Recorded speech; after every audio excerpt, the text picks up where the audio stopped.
Hello and welcome to 4,000 Counting It, brought to you by Hurricane E-Bikes. Tonight, myself and Mark are joined by former Queen Bee head coach Natz Aldridge. Nats, you have finally hung them up from coaching, and you've done it on the back of a championship win. So congratulations, and congratulations on the retirement. Yeah, thank you. 27 years later, get to hang it all up. So, but what a good weekend to go out on. I can't wait for when Ryan retires and you two start just fucking terrorizing rec teams in the local area. Back to the old. Would you do that? Would you maybe lace them up, me and my brother, and wreck or something? Maybe. See if we get maybe Jack McCorn and Comps and some old boys get some skates on. Someone's gone back playing to rec already. Yeah, this is what I hear. Like, so Mark, there's a few of us that all grew up around about the same sort of time, and Ryan was always line mates with Nats, and I mean, you can see that's probably when Ryan's protecting people kicked in, and it's not really stopped since, has it?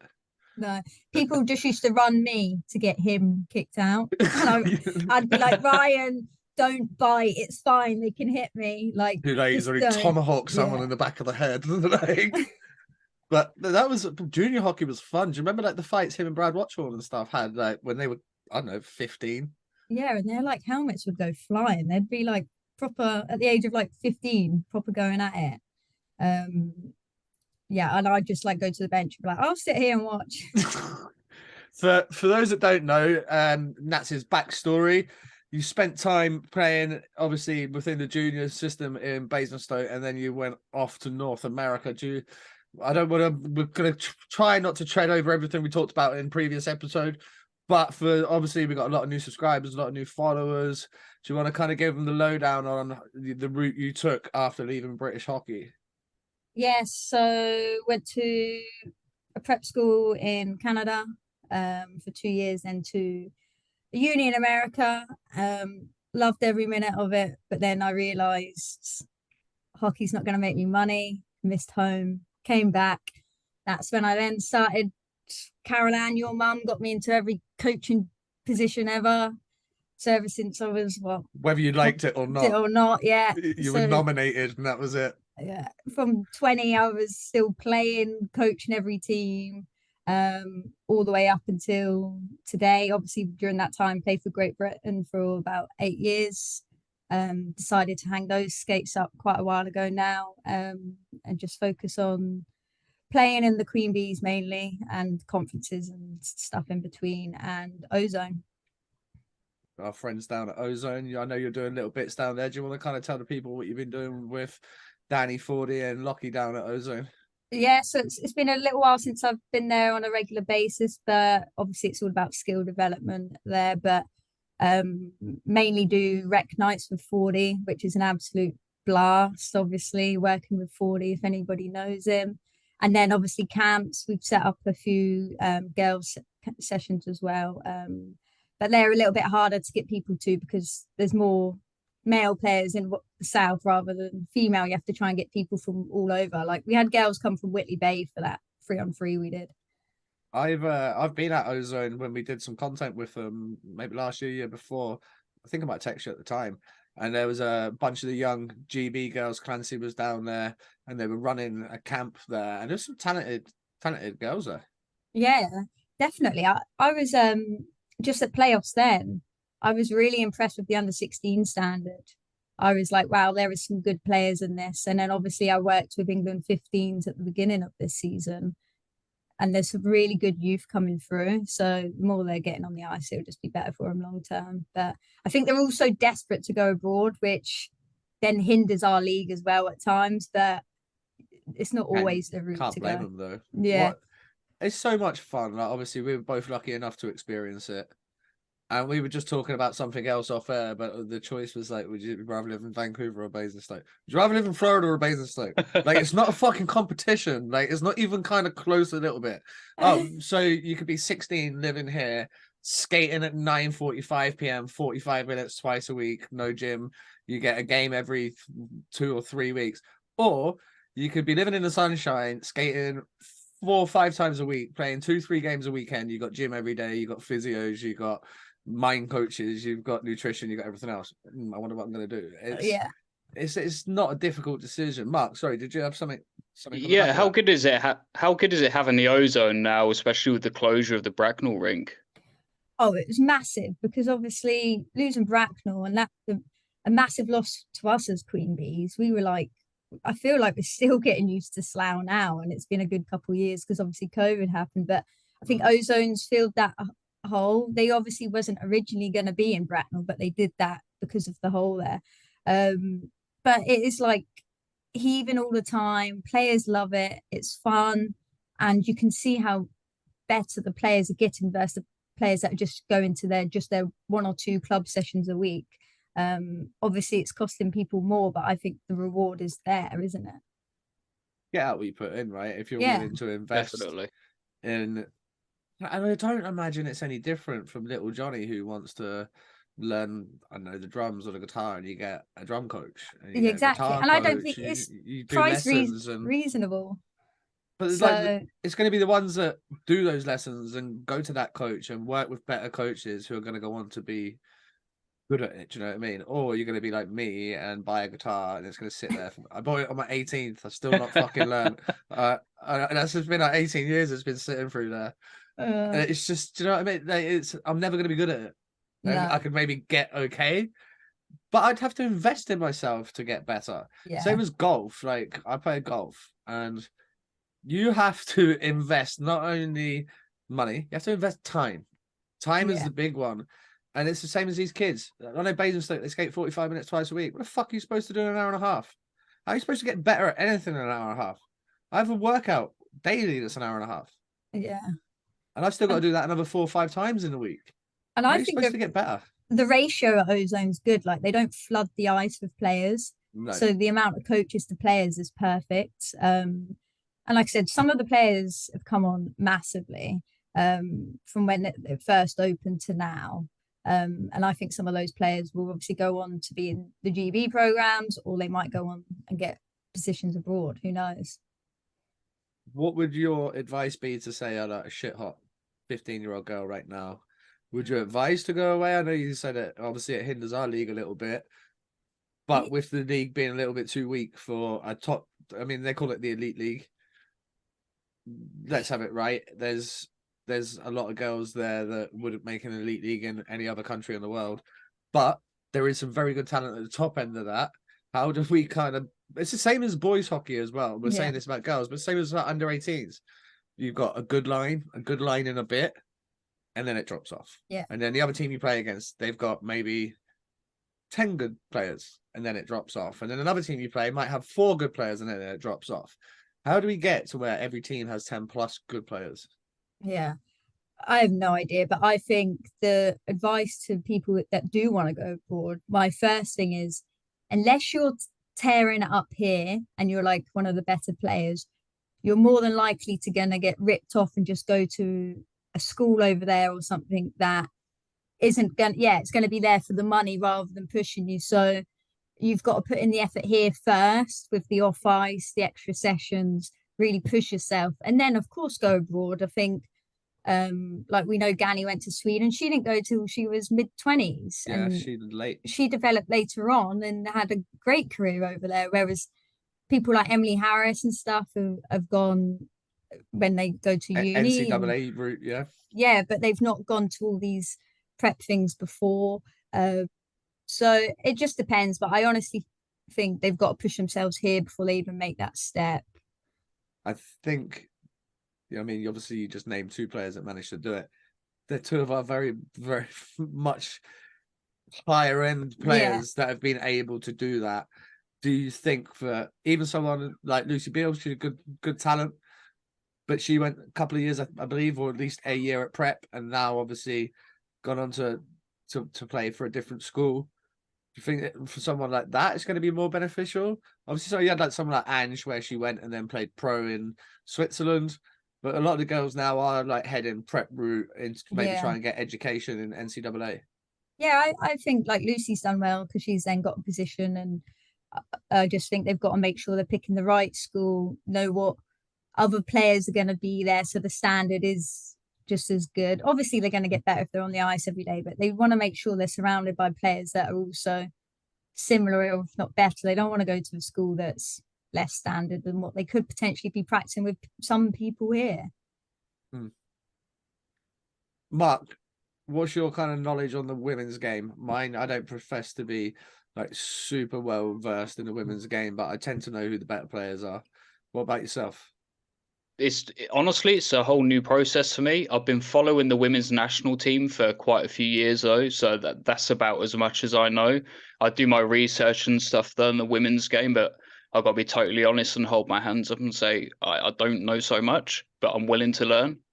But this was going to bring me to my next point. Natz, what can we do to spread the women's game out a little bit into the wilderness? Because as it stands right now, I know there is a new women's podcast. Forgive me, I can't think of the name right now, but unless you know it, Natz, do you? Don't put me under that. I don't know. Fuck. I saw. Is it an English one? Yeah, they're going to be dedicated. I was reading it on Facebook just a couple of days ago. They'll be dedicated to bringing you like news and stuff and updates for the women's game. So it's a huge shout out to them. Fucking can't believe I can't remember their name. Is it Adam from Whitley Bay? He's been huge for women's hockey, and a guy called Paul seems to be sponsoring a lot of players. And between the two of them, they really like pushing it. They were interviewing players at playoffs. They were streaming it. They were giving people water bottles, like silly things like that, stick tape, all these small things. And they've definitely helped push the women's game to be more visible. And then also, since Faye Andrews has been involved on the women's board, she is awesome and beauty as well. Yeah, she's just taken it to be more professional, to be respected. And the last couple of years under her, the women's structure has been definitely more organized, and it feels like it's a bit more of a priority. Love that. That's good news. Nice. Yeah. That's what we want. We want people in positions that do shit that we want them to do. Too many times over the years, we've had GB coaches that are not good enough. We've had people in management that have no right being there. Like, let's call it what it is. It's been piss poor across a lot of the regions, whether it be EIHA, Ice Hockey UK, whoever it may be at the time, refereeing and all sorts of stuff. But now if we can start getting people like her in the position she's in, and in 2 short years, these are the changes we're seeing. Let's get more people like that involved. Yeah. Get more people that know what they're doing involved. Got a good vision. And like just a small thing at playoffs, but she made sure she had IHF international rest fly over. Oh wow. Nice. So it was like all female staff, but the actual referees for the elite were really good. Like they let things flow. And you just felt like you weren't fighting against refs. The game just went smoothly. And I said to her, like, it was so much better having those, because we turn up to games in the league sometimes.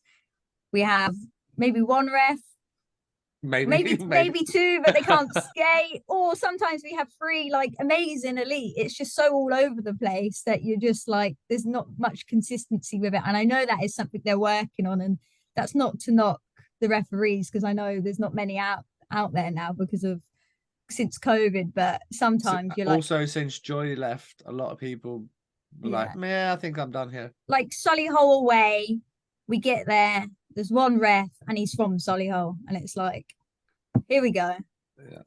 Which in the ladies' game is a fucking high profile game. Yeah. Bees versus Solihull is a big profile game. That should be the best official at women's level that is available at that time to be there for that weekend. I understand logistically and financially it makes sense. Get the guy that lives fucking 4 minutes from the rink to ref the game. Yeah, it does make sense. But let's start putting some respect on the level of the game. And that ended up being the championship game, didn't it? They'd already won the league by then, I think. No, but no, what I mean is the playoff championships, you guys played off against each other, right? Yeah. So you're the 2 top teams. So in the league, I mean, we could have probably said at the start of the year, you 2 guys are going to be there or thereabouts, right? Yeah. So send the officials properly. Mark, what do you think? Do you think that should be like a priority game? Definitely. If it's like the one of the bigger games in the league, then yeah, it should be. Yeah, just also Here's moving away from refereeing. We'll come back to refs in a second. Just because you're talking about the ladies' game, and Solway have joined the National League. Everyone's fucking going mad about the travel. You girls are like going up to Whitley Bay on a Sunday at like 7:30 and shit. Yeah, exactly. I'm like Self-funded. Suck it. 9 till 5 jobs. I know some of the guys do as well, but not all of them have jobs. Like we've been doing this for years. Like 2 weeks ago, we had Holloway on a Sunday night. They have to come down to us on a Sunday night. Our face-offs in Slough sometimes aren't till 7 p.m. And you're like, the other team's getting home at 2 a.m. and they then got to go teach science at 9 a.m. or something like that. Yeah, like it's pretty hardcore. But yeah, Whitley Bay have just been promoted back into our league. I was like, oh, I've timed my retirement well. But that's it. Like, what's the Whitley Bay trip for you girls? So that was, we all had to obviously travel up the day before because it was a 12 o'clock face off. And you know what? It was a great weekend. Probably had too many beers the night before, which isn't obviously professional. I wouldn't recommend it to anyone watching that's playing. But I remember getting told we've only got 2 hours and 45 minutes ice. If we get to the end, the game just stops. What? And I was like, what? So like we've driven all this way and then the game will just stop with I don't know 15 minutes left in the third. Like what if there's lots of stoppages? That's crazy. Yeah, I don't know if it's still like that, but that was when obviously they weren't in our league this year, but that was last year, and I was like, are you kidding me? Like this rink is freezing as well. Just take someone to go down, get a fucking dead leg. Yeah. And you don't know if it's like an injury or not. So you're like, we won't move it. We'll 15, 20 minutes. 2-2 game going into the third period. And you're like, right. Everyone get off. The Zamboni driver's got to get on. So there's a Happy skating. Gilmore Zamboni driver just rocks up out. Mr. Gilmore or anything. Yeah, but yeah, we've had long drives all the time. And I'm just like, we have late training. Up, boys. We have brutal training times. We're on after the bees, and I have 14 and 15-year-olds on my ice, so we go on after the bees. So we get home at like 12:30 on a Thursday night, and then our games Hull. That was our furthest this year, obviously, but then next year it'll be Hull and Whitley Bay. Mark, ask me if I miss it. No, because I know the answer already. Do I fuck? I was driving back from Peterborough, getting home at like 2, and then being in the gym for a 6 a.m. client. I was like, hope you. Yeah. My 6 a.m. client said then they knew today they turn up and they'd be like 2 cans of Monster and a coffee. I'll be like, thanks. Yeah, Friday morning. Some of these Solway journeys are big. I think I saw your post. It's like 6 hours. Yeah. 6 hours plus. Obviously, that was just that post was more of an illustration to be like, stop bitching, because back in the day Sheffield have to come to the Isle of Wight, and that was when I was playing on the Isle of Wight. We had to go to Sheffield. Granted, for me, I was only coming from Basingstoke, but there was boys before they even got to Basingstoke on the journey that had to get on, drive around the fucking island, get to the rink, pack everybody else's kit because only 5 guys lived on the island.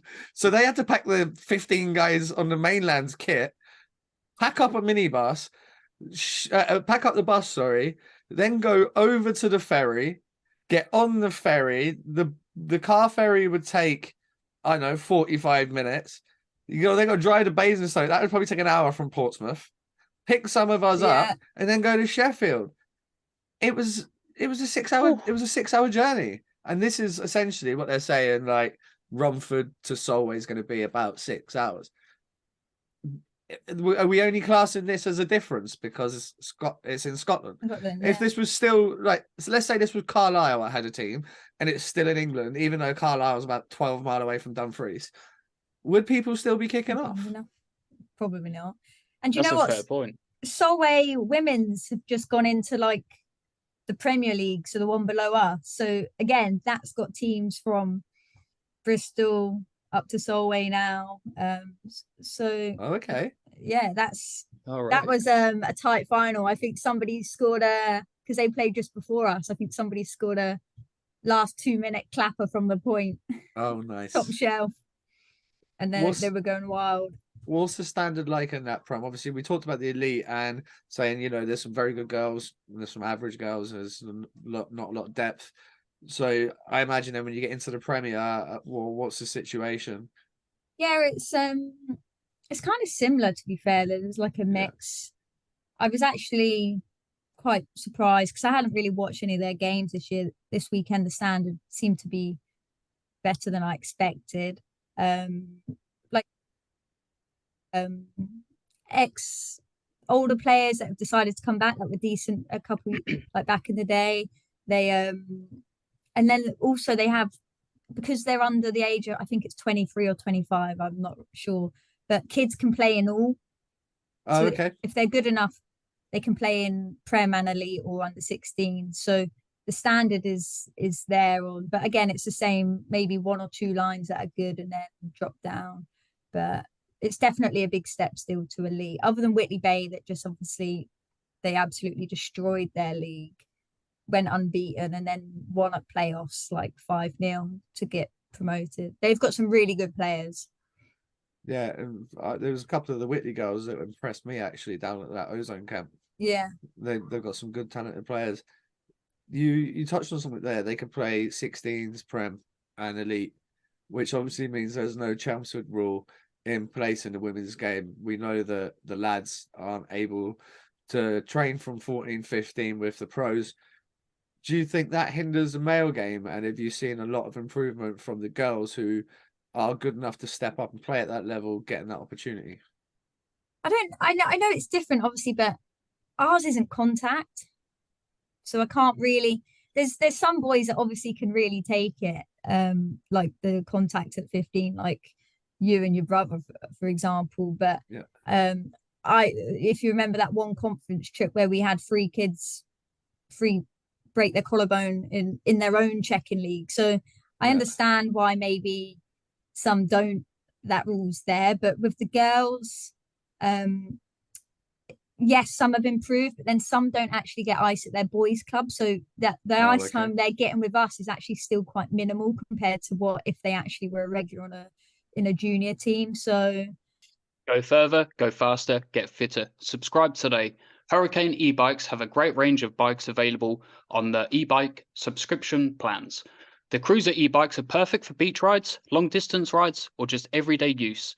The Fat Bike e-bikes look great and can cope with the toughest terrain, perfect for off-road adventures. The Hybrids range are perfect for about town, everyday use and leisurely rides with the family. Take your ride to the next level with the mountain bike and get ready for your next power-assisted adventure. Yeah, the ones that are playing our under 16s or our Prem might come on our Elite and get some ice time, but who's like the up and coming kids that you might be going right in 3 or 4? Obviously, when we talk about it on the male national side, we're looking at Kieran Brown, we're looking at Alex Graham, we're looking at Shawnee Norris. We're kind of chucking them in the mix for 2, 3, 4 years time of being National League stalwarts then, because they'll still be in their early 20s. They'll have an opportunity to go on. What about the ladies game? Who's going to be the people that grab that opportunity, maybe perhaps in a year, 2 years, 3 years, and run with it? Obviously there's a couple that I obviously work with. Lily Endicott, I think. Stud. Yeah, I think she'll be unreal. And then there was a girl at playoffs called Amelia Williams. So she's a Cardiff kid. Unreal skater. Quite small, but a D-man, but you wouldn't know, the way she plays isn't small. I think she's going to be unreal. You've got Ruby Newlands from up north. She plays for, I think she plays for like 10 different teams. I don't really know. Really? I don't know where I think she might be from Scotland. I could be wrong, but she plays for Whitley Bay, Hull. There's quite a lot out there. I'm just trying to think who else. What teams have been like sort of, because I'm not really the most knowledgeable in the women's game, but which clubs are like the best with sort of development? Development, I would say Kingston Diamonds, so up from Hull.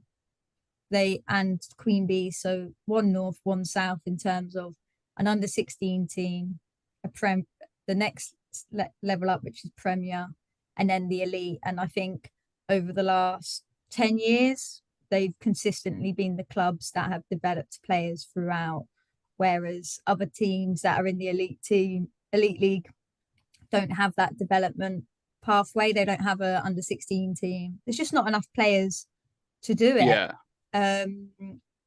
Like they have gone up now, so they have a good pathway as well.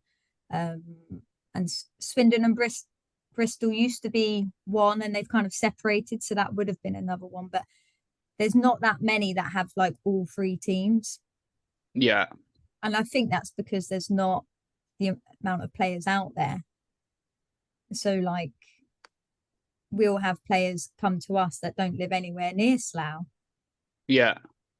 Do you find it hard to attract players as well when you said earlier about ice time being so late? That must have a huge factor, especially when that you've got girls traveling, women traveling from around the country just to get ice time. Yeah, that's been my biggest killer since we moved to Slough. Recruitment has been my pain in my ass. Like, oh yeah, do you want to come play for us on a train Thursday night, 10:30 till 11:30? I know your kids in GCSEs. Don't worry, really important things. They'll get home at 2 a.m. and go do their exams the next day. Like, that's been really hard to recruit because you want to keep the younger ones still coming through. But to be fair, all our younger ones come every week. And then obviously our older ones are all dying at work the next day. Like I can't do anything on a Friday night. Like I'm knackered. Let's talk about what we talked about last time round, and you were probably in a better position than I to tell me what's going on.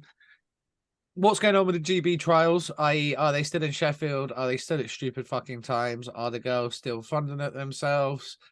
I don't know. Is there anything? Let's answer those three, and I'm pretty sure I'll come up with some other. You know what?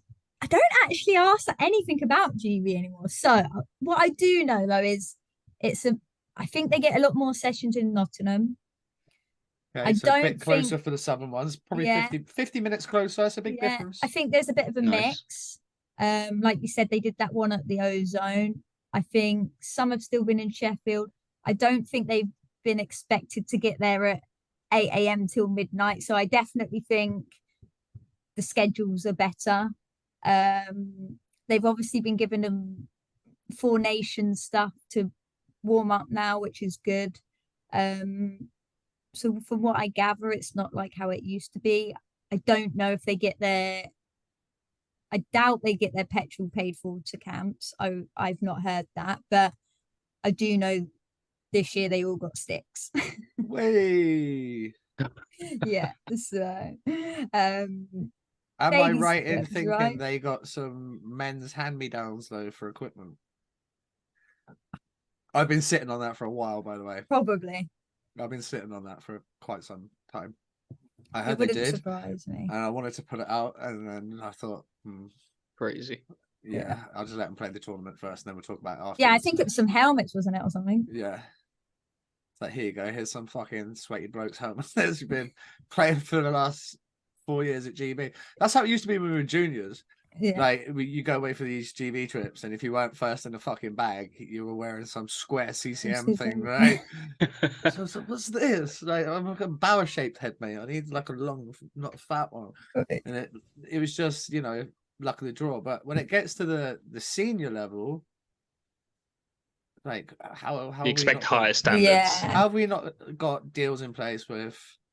I'll say Nike because they don't actually make helmets anymore. But the Nike helmets that I like to wear, love that helmet. Yeah, like the best helmets ever been made.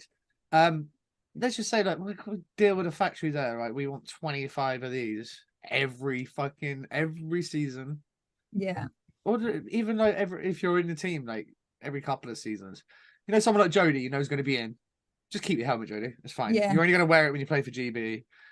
That's fine. But like, if you're the new player and you're your first experience, you walk in, there's a couple of tweaks for you, a new helmet for you, whatever. It make you feel important. Yeah, exactly. I still don't think they've fully got it right, but then I know things have improved. I think a lot of the girls seem happier, but it still baffles me that like obviously our league's schedule is you could play from September to last weekend and you play 20 games, but why our national program doesn't copy Sweden's international breaks, Finland's, who all have the same, because then on those weekends they could pay for all the players to be there and utilize it rather than missing players because they're still playing in Sweden or whatever it is. But obviously they don't have the luxury of the men's side where they meet up for the full 10 days was it before their session, because the girls just don't have that much annual leave. And then if they have to go to Korea for 2 weeks, like, oh, I've just spent all my holiday on hockey in a month in March. How much do you know how much money the girls make when they go away with GB? I have no idea, to be fair. So I know the men were getting 450 last year or the year before, and now I believe it's 750. Yeah. But that's like, you're in Coventry, and then you're like, I don't know, let's just say next year, you'll be in Coventry for fucking 4 or 5 days or whatever it is, 6 days. And then you're going to fly out to Prague, probably 2 or 3 days early, play a warm-up game out in Prague. And then at the very minimum, you're going to be there for 10 days. Yeah. You're not getting a lot of money. And, you know, some of these guys that are even in the national team, you know, Dowdy works, Ben O'Connor works, Jonathan Phillips works. So guys work as well. And you're then going to say, right, I'm going to give up. And you girls are exactly the same. I'm going to give up holiday, time with the kids and all this shit. You're not really getting rewarded. And let's face it, the game they did in Nottingham, what was it, 1,700 girls at the girls' game? Yeah. Fucking incredible. That's a great turnout for women's hockey. And then we have multiple games here, multiple streams. Let's have it right. There's been money that's been made somewhere. Let's start bringing it down and making it more accessible for the girls. Make it easier on them so that they don't have to be so worried about taking a week off of work and go, well, I took a week off work, but I haven't actually lost any money because they've financially secured me. But there should be a standard set. Sorry, Mark, go on. There should be a standard set when you're representing the national side. Everything should be looked after. Honestly, it really should. It should, you know, drive people more towards wanting to represent their country. And if they're looked after as well, then, you know, people are going to want to fight for that spot more. I also think with a good representative and someone that knows what they're talking about, not me, in place, there should be someone going to bat to say, go to your companies and say, look, they're representing their national team. This shouldn't count off their fucking annual leave. Yeah. These are the top of the pops of the sport in this country. Understand that we're very much almost self-funded, but we need these girls to not have to burn through fucking 12 days holiday to go to Korea in March. I remember in when I had to go to, I think it was China, my work did give me extra time off, and I just used to log on like every morning, which isn't great when you're trying to prep for hockey, but to take 2 weeks sometimes off work to come back, it was more stressful. So I would just do some work in the morning, catch up, and then get on with the day. But I know some of the girls get extra holiday, but like from there, it depends what kind of job they're in. Like some of them are teachers. Yeah. Well, PTs, like if you're me, that would cost me. I'm self-employed. That would cost me bank. But I definitely think it's got better from what I hear. But then again, I don't really listen to it much anymore. I'm just like past it. I'm like, whatever, like crack on type thing. I'm sure Chrissy's got to have something to fucking say when she comes back with GB trips and shit. Yeah, true. I just like, because when I get to rinks, I'm normally talking to other coaches or parents. Yeah. Throwing my skates on the ice, and then the moment practice is ended, I'm out of there. Yeah, it's late, isn't it? You want to get home. Going home, and I'm like, nobody talk to me. I want to go home. What could we do then to get Great Britain? I know they went up a division a couple of years ago, but they fucked around in that division they were in for far too long. Yeah, you know, they were playing like the Faroe Islands and Egypt and fucking Mexico, and like it was a joke. Pretty sure Ibiza had a team one year. Like the people they were playing against, it's embarrassing when you look, and at the same time the men are playing against Canada and Czech and everything, and you look and like the women are playing against like Australia B team, and it's just like what's going on? Why are we there for so long? Obviously, I'm going to put it out there. I think coaching was a big part of it. Not enough of the girls wanted to play for the Smiths. That was quite clear. It was evident they've been out of the game for long enough. Clancy, on the other hand, seems to have kind of steadied the ship. People want to play for him. He's just renewed his contract for his men's team this year, so they obviously like him. When I met him at the Ozone, I spoke to him. He seemed like a good guy. And yeah, the girls seem to be getting on well. Is that going to be the difference to now steady the ship and progress on? Yeah, I think so. I mean, I've not heard any bad things, obviously, since Mike's taken over. I've not met him personally, but he's obviously doing a good job. He's got them up. I still believe they could bounce again. Like, Yeah, I thought they could easily double bounce with the players we have in this country, but I just don't know how much time they're getting together. Like, and I think it could come down to funding, whether that's something. I don't know how it works if you want to sponsor a national team, if they're allowed, because they can't put anything on the jerseys or the helmets. You know how strict IIHF is, but I generally think that's what it comes down to. Is I don't think or feel he gets enough time with them, and that is probably because our scheduling for the normal league is so all over the place in terms of 20 games throughout 9 months of the year. I could have a game, Queen Bees could have a game one weekend, but none for 4, but other teams could be playing there. So they must look at the schedule and go, when the hell can I get a GB camp in? Yeah, so tough. Yeah. Sorry for everyone listening there, chucking my phone about. Why are the women's games spread out? Is it just to appease the National League and the? Yeah, and I think we're just last down the pecking order, maybe. I don't know. I mean, without being a prick about it, it does make sense. You girls aren't bringing any fans in paying money. No, so like it does come down to it. Like, who can we sell this rink to on Saturday? Oh well, the Coventry Blaze are going to put 2,800 people in here, and their women's team are going to bring 4 boyfriends that are reluctant to fucking come along, 2 girlfriends that have been tricked into it, and their mum and dad. Do you know what I mean? Like, let's call it what it is. I get it, because you're going to sell fucking 1,000 pints to the 2,800 people, and you might get 4 or 5 vending machine coffees at the 8 or 9 people. I do understand, but as now that Ice Hockey UK are getting money from the lottery, and they're getting the money from here, and there was 625 bags or whatever it was, and money's coming in, and we know that EIHA is sat on fucking bank. They've been sat on that since my mum and that were there ages ago. They haven't spent any of it, so it's not going anywhere. Why is this not getting chucked back in the mix? And giving the women the opportunity, giving the referees the opportunity, giving everybody the opportunity to develop, not just the boys. Yeah. And like, in my opinion, you want the league to have played, if not 100% of their games, 90% of their games before the GB tournament in March and April. But it seems like under 18s and 16s, or whatever the leagues are now, finish earlier. All their nationals are like early May, whereas ours is end May. And I'm like, some years we've only played like 4 games, and then we've gone to World Championships, and you're like, I am blowing.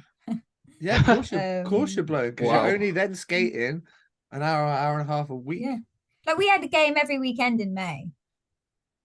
We were just happy that the weather wasn't great then, because you normally, like in May, you're normally fuming into the rink. That you're like sat in traffic and it's 30 degrees out. Yeah, you're gonna go and spend your ice time. Your weekend in an ice rink like Gosport or something when it's fucking 30 degrees outside. And that's why, like, this year, if we didn't have games for like 6 weeks, I gave them a break from practice. Obviously it suited me, but veteran move right there. You know what happens, people don't turn up to practice, they're like, oh, no games for ages. But then we had that break, obviously Wells was in it, but then the other girls still had loads of time off, came back, and we just had a great end to the season. So from May onwards, we haven't, for those 6 or 7 games, we didn't lose. So I just gave them breaks every now and again around Christmas and stuff, because it's just such a long year otherwise. Okay, hear me out. New thought. No women's games before November. But those first 2 months of the season, multiple training camps, whether that be Guildford, the Queen Bees, fucking Streatham, they all get together and they share the finances, but there's 4 or 5 hour camps. You bring coaches in from elsewhere. Everyone's in on the mix. You can even chuck little scrimmages in at the end, but they're going to be progression. There's going to be coaching. There's going to be skills. There's going to be everything. You're then going to do the same in Whitley Bay, Sheffield, Humberside, wherever it is, Leeds. And then you're going to do another one, Swindon, Bristol, Cardiff. And you're going to do them around the country. And you're going to get Clancy's going to be at here. And then the assistant coach is going to be at that one. And you're going to have the GB16s women coach at this one. You know, Ewan King, the goalie coach, up at the other one. And they're all going to move around. But then the season starts in November and you play a game a fucking week until the end of the year. None of this bullshit. 4 weeks over there, 6 weeks over there, 10 weeks over there, not playing. Yeah. Like, let's start. And I'm not saying this is a good idea, and I'm not saying it's the idea that's going to work, but let's start bringing ideas to the table that we can all sit around and have a talk about. And eventually we're going to come to something. But the way it stands right now, to call it an elite league is embarrassing to the word elite. Yeah. Because no elite league on any Agreed. sport on any planet has fucking 8 weeks between games for some teams. No. It's It has, like, madness. it's not an elite league. An elite league says to me, you know, like I see Mason Baird, Joe and Kelly Baird's boy, Simon London Irish. That's an elite junior league. That's an elite sport. They play every Sunday. They train every 2-3 days. They do whatever. You need a physio? You got it. You need a fucking doctor? You got it. Yeah. That's an elite. What we've got is a broken structure with, and it's the same with the juniors. How are you expecting to keep 15, 16, 17-year-old lads when all they can think about is going to have a beer with their mates and pussy? How you want to keep them involved when you go, there's no games for 6 weeks, lads, but you still got to be at training every Monday and Wednesday while your mates are all going out and doing stuff and being cool and, like, you know, being the it crowd. There's nothing to keep them pulled in.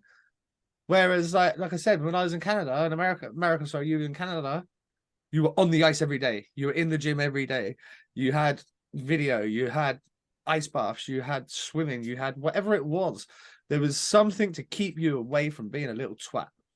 Yeah, exactly. I feel like it has got better, but it's still not how it should be. And like you said, I think now Faye's more involved. I think it will only get better, but I do know this year the beginning of fixtures were a nightmare, wasn't it? Whoever, like, was it because Tony's not doing By the way, it? how much has everyone realized what a fucking G Tony Lack was when he mic dropped, left, and then there was no, like, junior games for 2 months because nobody knew what was going on. Yeah. Well, you know, I would have literally been on my hands and knees He's begging. and called from Sheffield to the mayor of Wokingham or Maidenhead or wherever he's the mayor of and said, Tony, what do you want to come back and do the fixtures? Write it down, put it in that envelope over there, and we're going to go to that 625 bags that we got sat in the back there, and we're going to get some fixtures out of you because it was mad. I, like, at the beginning of the season, I'm like, right, here's the list of all our fixtures. Tell me you need to respond and let me know who has clashes. And, like, none of the, kids, I had none of the kids filled in or responses. And I was like, what the hell's going on? They were like, oh, we get our fixtures 3 weeks ahead and that's it for now. And I was like, yeah, what is that? Oh, so, like, I don't know if in 4 months' time I don't have enough players to put a team out. But like you said, right, how many of those girls are school teachers? And let's say they're in year 9. Okay, by the way, this year, year 9, we're going to Spain. We're going to Barcelona. We're going to go see all the touristy stuff. You're going to be away Friday, Saturday, Sunday, Monday, Tuesday. They can't schedule anything unless you give them some time to know. You can't be like, oh, no, we're going to have a game, actually. What, I've got a game? You could have told me this in fucking September when the school year or whatever your work is. Mark, even in your industry, like, obviously you've been in. Imagine you just, like, turned up and there was no chefs there. Yeah, just be like, nah, that's cook your own happened. food, mate. No, by the way, that does happen. that has happened.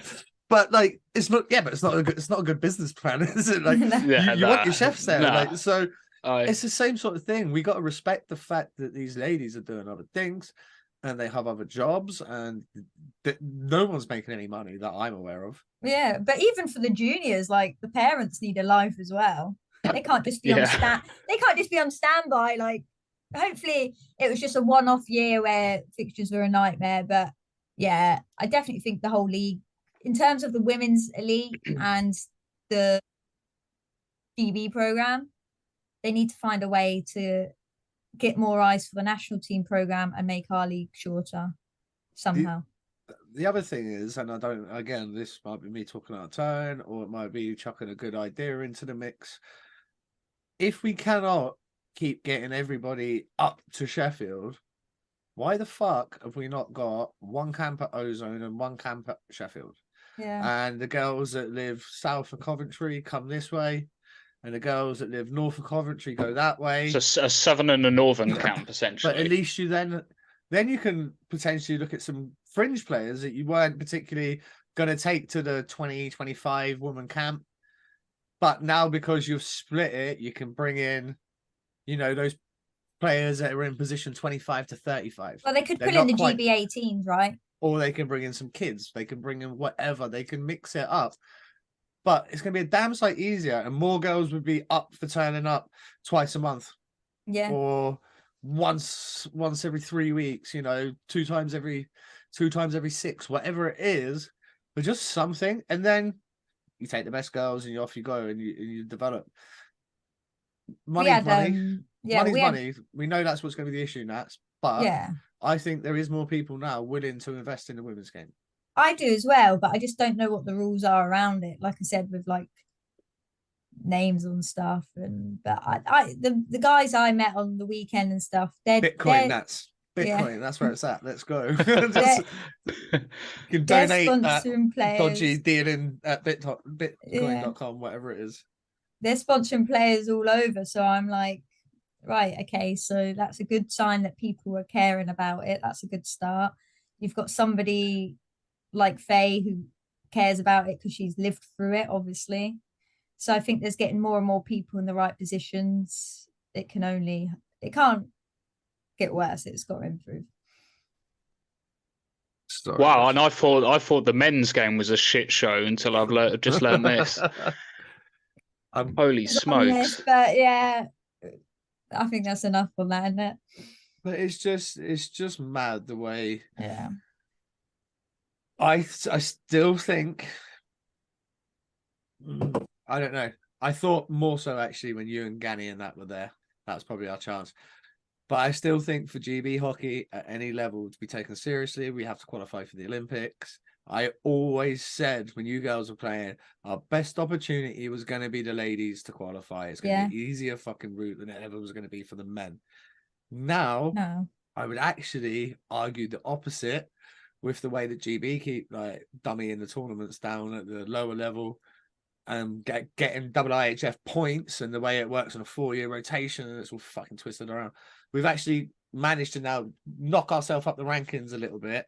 But as I say, where the women have been playing like Egypt and the Faroe Islands, our rankings through the floor, which means when it comes to qualification, it's always going to be tough. With the youth that we have coming through, will we, in the next 3 Winter Olympics, so in the next 12 to 14 years, depending on what cycle we're in, will we qualify? Seeing some of the girls on the weekend, it kind of reminded me of like our generation of players. I was really impressed with some of them. And we were pretty close. We were the closest that ever got to qualifying. We obviously played against some tough teams, but if things improve in terms of like we've been talking about ice time and stuff, I don't see why the women's team couldn't qualify, because the teams that are like on the fringe of like just making it versus not, we've played against them, like Slovenia's, Kazakhstan's, Japan's, China's, whoever. Played against all those nations. Yeah, Italy and stuff are in their thing. So I'm just like, there's not the top like 4 are out of reach, and then I think the rest is all up for debate. Like anyone could make it if they just put that bit more funding in. Looking at it though, like I was looking at the top pool there. So in the first game, Finland beat France 14-1. USA beat Japan 7-1. Canada beat Sweden 4-0. Swiss, sorry, 4-0. And then most of the games are like pretty tight. There's the occasional blowout at that top level. Finland, obviously, extremely good. They beat Germany 8-2. USA put a pounding on Czech 9-1. Do you, before we get into some fun questions, do you follow any of the girls that are playing perhaps USA, Canada, and obviously like Hillary Knight and people like that are kind of being the most famous ones? Brianna Decker. I know a couple of the Canadian girls just got engaged. Yeah, I so saw that- TSN this week. That's pretty big news. Yeah. That's pretty cool. So I'm gonna name drop right here. I know Laura Stacey quite well. Well, let's get her on the fucking pod then. Yeah, so I'm trying to work on them to come do a camp, but obviously they're That in would be demand. amazing. That would be That'd be sick. that's no, but when we're talking ideas and ideas on a round table, Well, that's a that's probably the solid best idea. one that's come out of this Yeah. podcast. How many girls would fucking jump all over that? Exactly. You could have 50 girls at Slough, Ozone, Whitby, wherever you do that, there'll be 50 girls there. So yeah, because spent a lot of time at hers in Canada. Like her family looked after me quite a bit. Back then she was just like a crazy puppy, and now she's fucking winning gold medals, and I'm like, Yeah, no big deal. I used to have to Oh. tell her to shut up. She was so annoying sometimes. That's So, yeah. so cool. It's crazy though, isn't it? But yeah, people like that. I've obviously said to her, I'd love to get you guys over and do a camp. Like we would sell it out, not even just for females, but I'd come. yeah, Loads of shit. exactly. But So- but you never be too proud to learn something. And I think maybe some lads would go a long way to learn. Like obviously I had some great coaches coaching me at a conference, but me and you teamed up.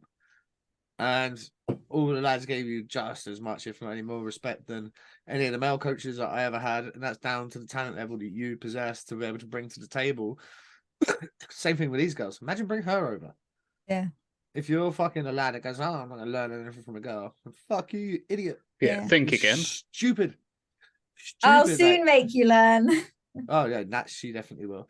Right, Nats, let's go into fun ones. Right, so GB obviously do get to travel to some fun places. Where's the best place you've been with GB? This is where you're testing my memory. I feel like I've had too many concussions now. Welcome to the club. We talk about that every week. Yeah. When we Yeah. sit and go, such good YouTube content.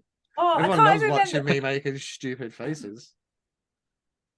It was China's pretty fucking cool. Like, the food was terrible there. Though. it's not Like- the same I've as heard Jim. this Not, before. not I- the same as Jim's Chinese and Basingstoke, nah. Chinese once a week, but this is like chow mein for breakfast. I was like, I could get on board. I think it was Slovenia pre-Olympics, and somebody's going to tell me I've got the wrong country, but we had like ski lifts to our accommodation, and it was just unreal. Yeah, that Right. was unreal. You girls are way more friendly with each other than males are when they go into this tournament. So I always see you girls come back, you're all mates with everyone. Which other country was the best country to like hang out with, shoot shit, you know, maybe Oh, go that's a good party after the question. tournament was done, like have some pints? I remember Italy were always fun to party with. No shock there. Yeah. But I honestly, like every division you're in, there's always some wild cards, and you're just like, that team is crazy. But there was when we played Austria at the pre-Olympics, they were pretty fun as well. But I would say Italy probably. Okay. There's always some sorts of drama, though. You know what it's like, a bunch of women together. Well, yeah, you're Yeah. not a fucking nightmare. I don't, if we could tell some real women's stories on this Yeah. podcast, We then can't get say that. We anymore. won't. But if you think the fucking men are bad, Jesus, we could do a whole like stories for the boys episode on some of the shit these women get up to. Let's go back to more the hockey side. Best player you played with or against.